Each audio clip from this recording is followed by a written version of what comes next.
L'autopalpation des seins, la pratiques-tu? Salut toi, salut ma queen, je te souhaite la bienvenue sur ma chaîne. Moi je m'appelle Santiche et en ce mois d'octobre, octobre rose, un mois dédié à sensibiliser au dépistage du cancer du sein, je vais te parler d'une pratique simple et super importante qui peut te sauver la vie.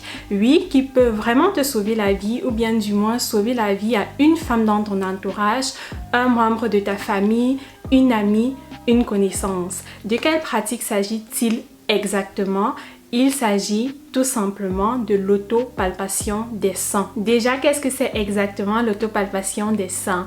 L'autopalpation des seins est un examen simple indiqué à tout type de sein et cette pratique regroupe tout simplement un ensemble de gestes tellement simples qui permettent de connaître bien ses seins et aussi qui donnent la possibilité de détecter des anomalies le plus tôt possible. Ces anomalies peuvent être des cancers comme elles peuvent aussi être des tumeurs bénignes, c'est-à-dire des malformations qui ne présentent pas un danger pour la santé. Quand exactement et surtout à partir de quel âge devrait chaque femme pratiquer l'autopalpation de ses seins? Déjà, chaque femme âgée de 20 ans et ou plus devrait pratiquer l'autopalpation des seins au moins une fois par mois. Et le meilleur moment pour réaliser cet examen est 2 à 3 jours après la fin de ses règles, étant donné qu'à cette période-là, les tissus du sein sont plus souples et les seins aussi sont moins sensibles. Personnellement, je trouve qu'on peut même pratiquer l'autopalpation des seins plutôt que l'âge de 20 ans, tout simplement parce que je me dis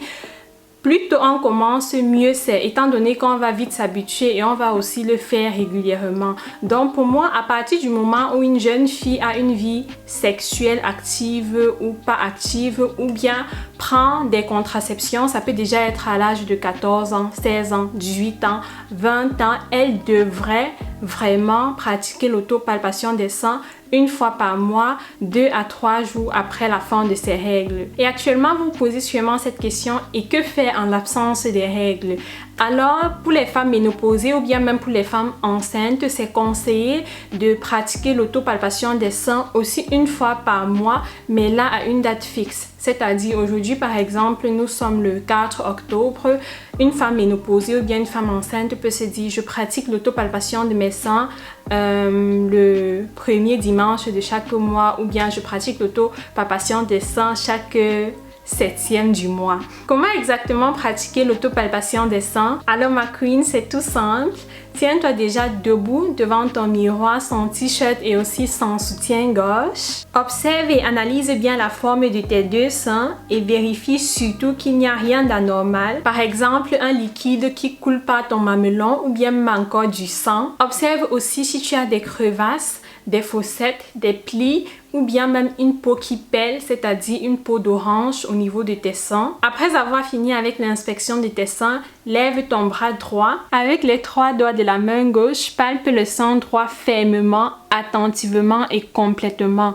Commence par la partie externe et ensuite parcours le sein en effectuant de petits cercles avec les bouts de tes doigts. Et veille surtout à examiner tout ton sein car le cancer du sein ne se limite pas juste à la glande mammaire mais peut aussi se loger sous le bras, au niveau de l'aisselle ou au-dessus de la poitrine vers la clavicule. Prends bien ton temps et palpe bien ton sein et surtout cherche bien toute grosseur ou bien aussi toute induration sous la peau qui te paraît anormale. Ensuite, termine par ton mamelon.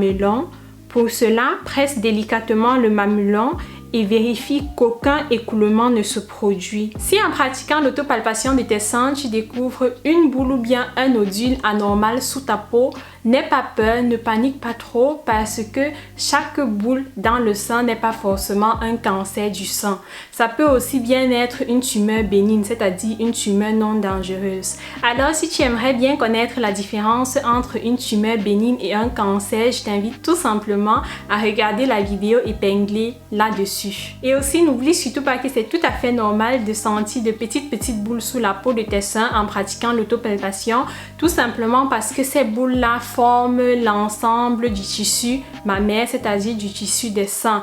Mais ces boules-là doivent se ressentir de manière homogène. Par contre, si en pratiquant l'autopalpation de tes seins, tu remarques une boule qui est dure, qui n'est pas vraiment homogène à son entourage et qui est peut-être aussi indolore, c'est-à-dire qui ne te cause pas des douleurs quand tu la touches, je te conseille vraiment de consulter un médecin ou bien de consulter un gynécologue. À l'hôpital, grâce à certains examens complémentaires comme par exemple la mammographie, l'échographie ou bien même aussi une biopsie, ton médecin soignant saura déterminer s'il s'agit d'une tumeur bénigne ou bien d'une tumeur maligne, c'est-à-dire d'un cancer. Je t'invite vivement à partager cette vidéo avec toutes les femmes de ton entourage car cette information pourra être utile pour une d'entre elles.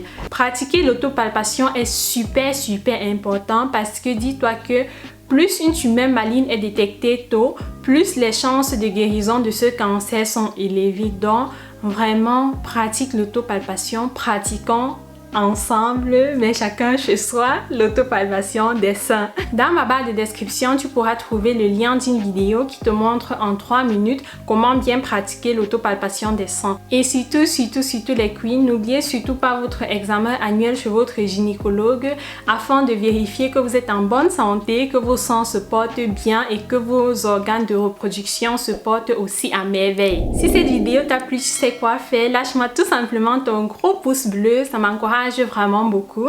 N'hésite pas aussi à t'abonner à ma chaîne si tu es intéressé par les thématiques que j'aborde sur cette chaîne-ci, qui sont les suivantes: la santé, l'entretien des cheveux crépus et un peu de lifestyle. Sinon, on se prend d'ici quelques jours pour un nouveau sujet de vidéo. Entre-temps, porte-toi bien et prends soin de toi et pratique l'autopalpation des seins si tu es une femme ou bien une jeune fille. Bye!